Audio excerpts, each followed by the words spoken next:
बढ़ाएं अपना कदम सक्सेस की ओर शिखर करियर इंस्टीट्यूट के साथ। शिखर करियर इंस्टीट्यूट पूर्वी भारत में एकमात्र कोचिंग संस्थान जो एक्सक्लूसिवली है मेडिकल एंट्रेंस एग्जाम के लिए। नमस्कार, बहुत बहुत स्वागत है आपका भारत लाइव में।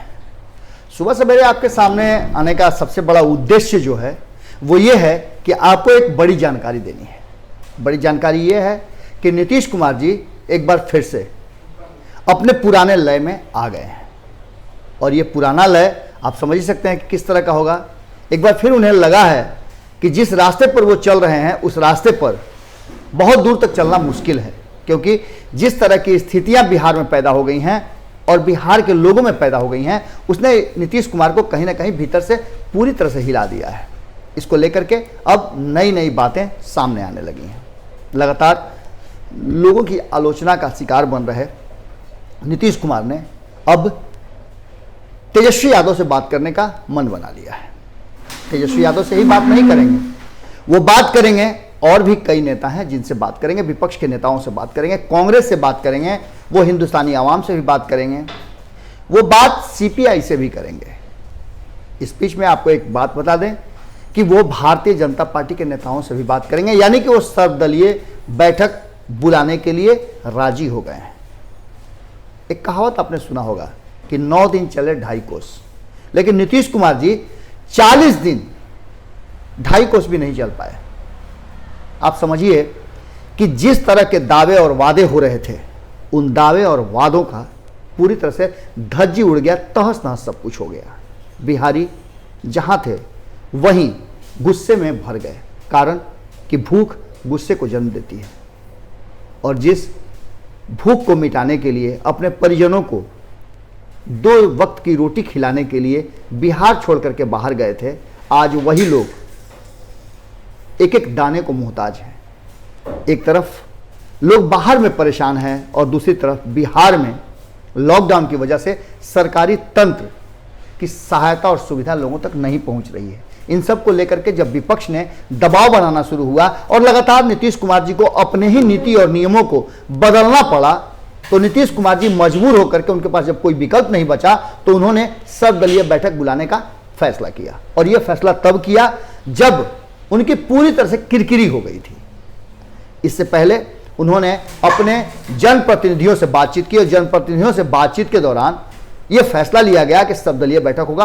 आज संध्या 4 बजे के बाद सर्वदलीय बैठक बुलाई गई है और इस सर्वदलीय बैठक में सभी दल के नेता जुड़ेंगे। इसमें तेजस्वी यादव जुड़ेंगे, जो नेता प्रतिपक्ष हैं, वो दिल्ली से जुड़ रहे हैं। नीतीश कुमार से सीधे संवाद उनकी होगी। इसके बाद आपको बता दें कि इस बैठक में कहीं ना कहीं उप मुख्यमंत्री सुशील कुमार मोदी होंगे, कृषि मंत्री होंगे, स्वास्थ्य मंत्री होंगे, यानी कि भारतीय जनता पार्टी के जितने भी कद्दावर लोग हैं वो सारे लोग तो रहेंगे ही। विपक्ष के साथ नीतीश कुमार जी अलग से बैठक करने का ये फैसला लिए हैं। और कोरोना महामारी और संकट जो है, इस संकट से निपटने के लिए अब तक जिस तरह की बातें चल रही थी, जिस तरह के नियम बनाए गए थे, उसे लेकर के नीतीश कुमार हमेशा लोगों के निशाने पर रहे हैं। हमेशा जब जब उन्होंने कोई फैसला लिया है तब तब उन्हें मुश्किलों का सामना करना पड़ा है। और इन सब बातों को उद्धृत किया है नेता आरजेडी के मनोज झा ने। मनोज झा भी अपने एक वीडियो जारी करके बहुत सारी बातें कही। इससे पहले आपको मदन मोहन झा की बातें हमने सुनवाई थी। अब आपको बता दें, जब सोनिया गांधी और तेजस्वी यादव ने कड़ा स्टेप लिया, तब जाकर के नीतीश कुमार की आंखें खुली और एक बार फिर से नीतीश कुमार सर्वदलीय बैठक के बाद कोई बड़ा फैसला ले सकते हैं। इसलिए कि नीतीश कुमार जब भी चुप्पी साधते हैं तो वो बड़ा फैसला लेते हैं। इस बीच में आपको बता दें कि आज जुड़ने वालों में तेजस्वी यादव दिल्ली से जुड़ रहे हैं, जीतन राम मांझी गया से जुड़ रहे हैं। इसके साथ साथ माले के महबूब आलम कटिहार से जुड़ रहे हैं। पूर्व वित्त मंत्री भी जुड़ेंगे इसमें, अब्दुल बारी सिद्दीकी जी आरजेडी के नेता हैं। इसके साथ साथ हमने आपको पहले बता दिया कि बीजेपी से कृषि मंत्री भी जुड़ेंगे और स्वास्थ्य मंत्री भी जुड़ेंगे। इसके साथ साथ आपको सीधी से बता दें कि कांग्रेस की तरफ से जो नाम आया है वो सदानंद सिंह का है। सदानंद सिंह सीएलपी के लीडर भी हैं। इन सब के बीच जो सबसे महत्वपूर्ण बात है वो ये है कि आखिर नीतीश कुमार जी को पुराने ही ढर्रे पर आना पड़ा। उन्होंने बहुत प्रयास किया, लेकिन कहीं ना कहीं जिस तरह से उनका साथ विपक्ष ने दिया है, ये नीतीश कुमार को जरूर कहीं ना कहीं अब समझ में आ रहा होगा। और ऐसी स्थिति में सर्वदलीय बैठक के बाद नीतीश कुमार के तरफ से एक लंबी चुप्पी के बाद आने वाला फैसला निश्चित ही महत्वपूर्ण होगा। नीतीश कुमार की बातें तो आपने सुन ली, अब आपको सुनाते हैं कि किस तरह से दबाव देते हुए मनोज झा ने एक वीडियो जारी किया था और वीडियो जारी करके उन्होंने क्या कुछ कहा था। वीडियो आप देखिए।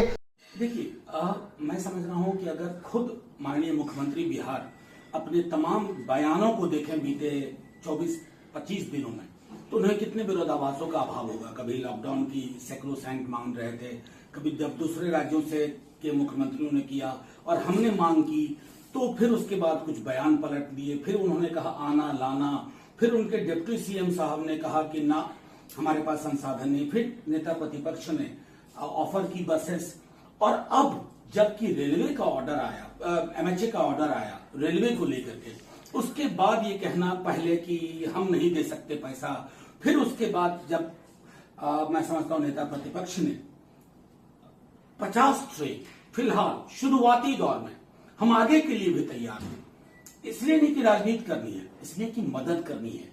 एक एक बिहारी प्रवासी मजदूर जो कहीं भी देश के हिस्से में है, उसका हक है उसके घर वापसी का, और वो राष्ट्रीय जनता दल सुनिश्चित करने की कोशिश कर रहा है। मैं आग्रह करूंगा माननीय मुख्यमंत्री जी से कि देर से ही आपने कुछ बयान दिए हैं बीते कुछ घंटों में, लेकिन अब ये सुनिश्चित करिए एक दिन में पटना में कितनी ट्रेनें आ सकती हैं, उसको मैक्सिमम लेवल पे ले जाइए, मुजफ्फरपुर, दरभंगा, भागलपुर, ताकि एक एक मेरा भाई जो हमारे प्रवासी मजदूर हैं, जो देश के अलग अलग हिस्सों को खूबसूरत बनाते हैं, पुल पुलिया बनाते हैं, उन्हें लगे कि उनकी भी कोई अहमियत है, उनकी कोई गरिमा है, राजनीति नहीं।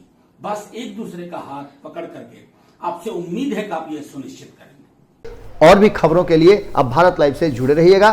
नमस्कार।